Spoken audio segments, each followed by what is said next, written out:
Welcome to the first instalment of a new series by me, Porek the Hunter. I will level zone to zone, recording all the interesting bits and delivering a tasty bacon sandwich on the zone. My first step is a Loch Modan on my level 10 hunter Porek. Let the fun begin. In the zone, I'll be doing all the quests, also leveling professions and doing any dungeons or battlegrounds that reside in the zone.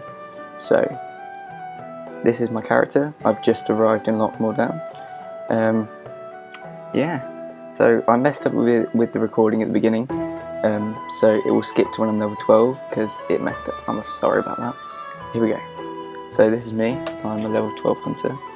I've got a few greens now at level 12, but when I first came here I had just a green, which was a gun, which I crafted myself. This is Milo. He is my companion. He'll be following me all the way to 85. So get up for Milo. The professions I'll be leveling are engineering, mining, cooking and first aid. I've got engineering to 60 already, mining to 59, cooking to 72 and first aid to 34. I'm now going to show a few clips of me just around the zone, killing some things, doing some stuff, and give you a brief description about Loch Modan. So Loch Modan, it has history dating back to the Second War, in which this was a key place where the battle between the Alliance and the Horde took place, although the Ironforged divorce eventually pushed it back. Loch Modan is named after the loch, obviously because it's such a key feature. Before the Cataclysm, the stone-wrought dam held the loch in place until Deathwind came along and destroyed it. The dam now broke, drained heavily on the nearby wetlands, flooding even more than it already was. And soon the loch began drying up, save a few areas of water.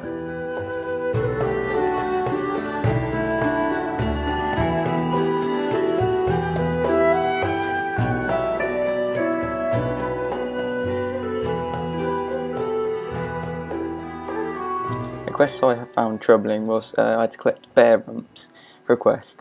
Wasn't too hard, but as you saw in the clip before, they don't drop very often, so it just took a bit of time. It's a little bit annoying. So I quickly nipped over to Stormwind and crafted myself some new glasses, if you want to call them that, which is a nice little bonus for me, which is really cool, and they look awesome. So that got my engineering up a bit. It's the first time I've been Stormwind on this server, so it was quite exciting. Now what you're seeing here is a quest line which involves collecting different parts of, I think it's a journal, for the Explorers League, and basically when you hand the first one in you were given a book that told you the locations of the other pieces. To save inventory space I deleted this book without thinking about it, and so I didn't know the locations, although luckily I found them all.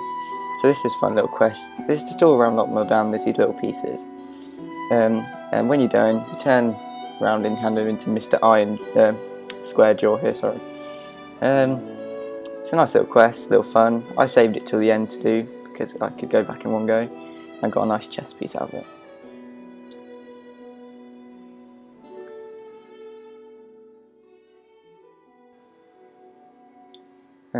This next quest you're about to see is one called Axis of Awful.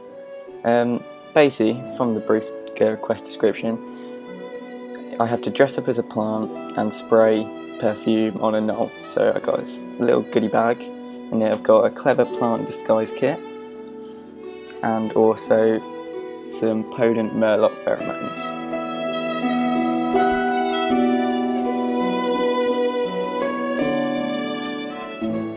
So I'm quite new to Hunter, so my rotation and whatnot isn't great yet. I still make a few mistakes and I'm not great, so don't have a go at me for being a rubbish hunter. I'll get better, but yay linen cloth.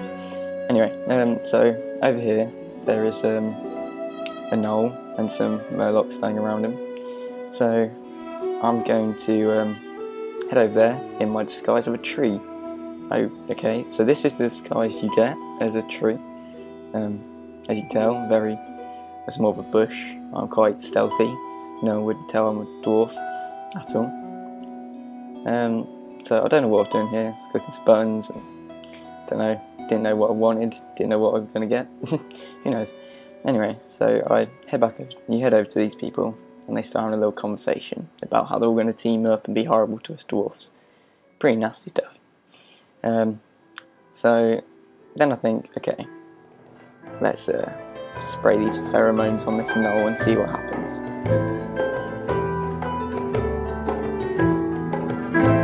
Oh, there's a snake.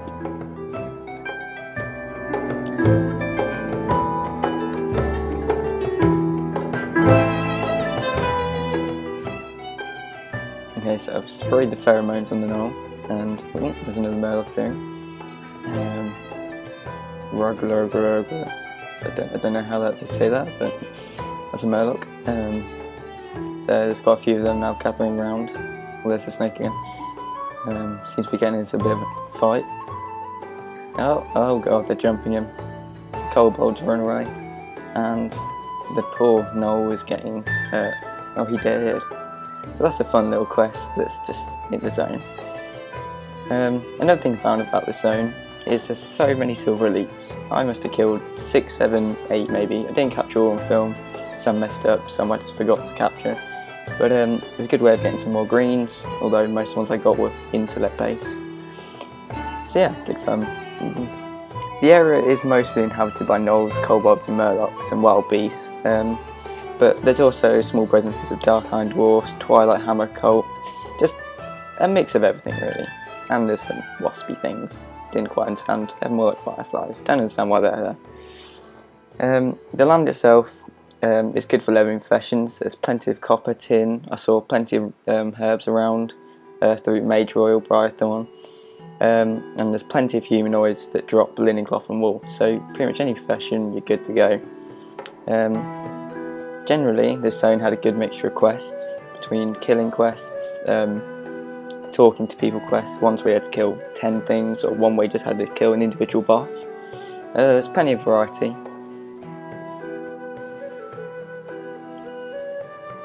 Loch Modan is an alliance only questing zone. Not meaning Horde can't get there, but there is no quest available to them. For the alliance, the main areas of questing take place in the Valley of Kings, Delsmar, Ironbrand's excavation site and the Farstrider Lodge. There's a few smaller, like individual people who give you quests, but these are the main areas. The good thing about the quest is they all link together, so you go from one place to another, so you don't have to worry about trying to look around for the last piece.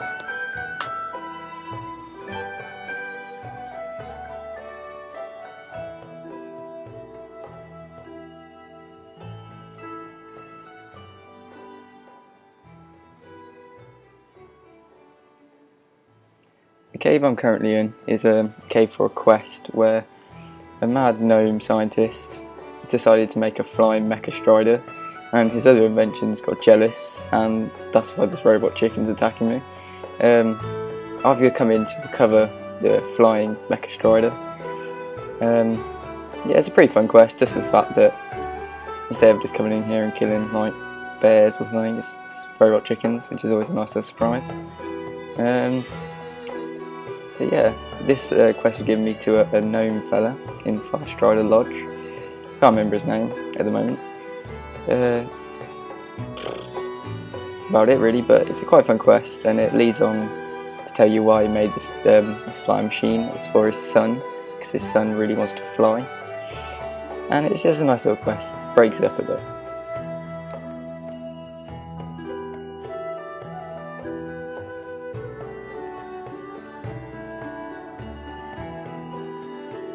This is the gnome's son, Ando. He really wants to fly. I just got my Loch Modan quest achievement. Although I got the achievement, there was still about 6 or 7 quests left to do. So, but Ando was quite near the dam, so I decided to head over. And when I headed over there, saw some copper, which was nice. But also, I got my Explore Loch Modan achievement, which was always nice. So, 2 nice achievements and a whole zone pretty much completed. The final quest in the zone sees you flying on the flying mecha strider with Ando. And it takes you for a little tour around the dam, briefly into the wetlands, before you dropping you back at Algaz Station. The quest itself is pretty easy, just talk to them. It's good fun. There you can see the old stone walk dam that was destroyed by Deathwing. So I'm coming in now for my grand finale. This is a silver stream mine. This is a part of where you kill some gnolls because they've been mining up nasty things again. So Ando drops me off and he goes flying off into the distance. So I talk to Mountaineer Stormpike, hand in my final quest, and pick up the quest to head out to wetlands. So this is me just before I head out to wetlands. I'm pretty much full greens now. Some of them don't have the right stats, but the armour and stamina increase were better than just having a grey, so I've taken them. So I do have a bit of intellect and stuff, don't judge me. As for my money, I made 42 gold off the auction house by selling copper, although I was given 10 gold by Cat's Bank to help me pay for my deposits on auction house, and then I bumped into a druid who gave me another 10 gold, so thank you both Akundria and Cat's Bank for helping me out. I'll pay you back as soon as I can. So that's Milo. Got my engineering to 120, which is a plus 60 skill points, mining to 89, which is another 38 skill points, cooking to 84, which is a plus 12 skill points, and first aid to 70, which is 36 skill points. I did pick up fishing, but I didn't do any in the end. So me and Milo, we're about to head off to wetlands. Thank you for watching. This is the first instalment. Hope there's more. Hope you watch. Be nice. Bye. Helen says bye. And yeah, here we go. See you in wetlands.